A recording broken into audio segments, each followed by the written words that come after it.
என் பேர் சாய்ஜனி சிவா. நான் ஆரியத்திலிருந்து வருகிறேன். இன்று நான் சிண்ட்ரெல்லா எனும் தலைப்பில் ஒரு புத்தக விமர்சனம் செய்ய வந்துள்ளேன்.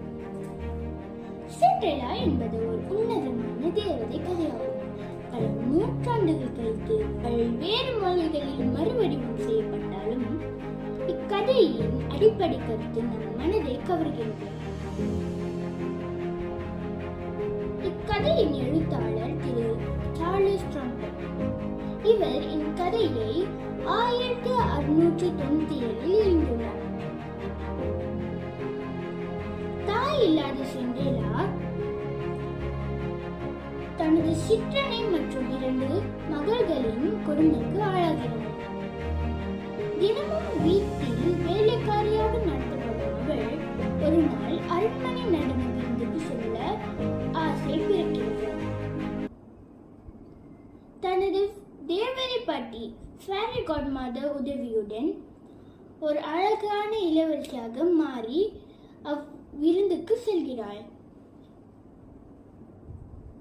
நள்ளிரவு 12 மணிக்குள் வீடு திரும்ப வேண்டும் என்ற எண்ணத்தில் அவளின் அழகான கண்ணாடி காலனியை விட்டு செல்கிறாள்.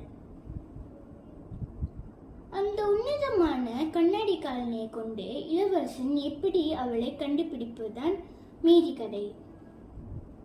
நண்பர்களே, இந்த கதையில் நிறைய சிறப்பம்சங்கள் உள்ளது. முதலில் நம்பிக்கை.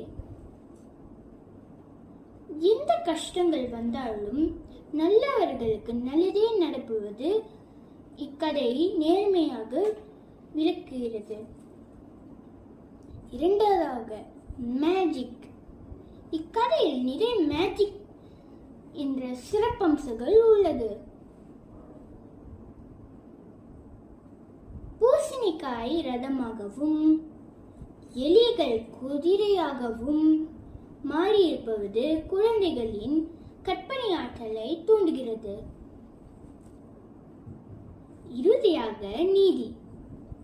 இக்கதையில் நீதி என்னவென்றால், பொறாமை கொண்ட சிற்றனை மற்றும் 2 சகோதரிகளின்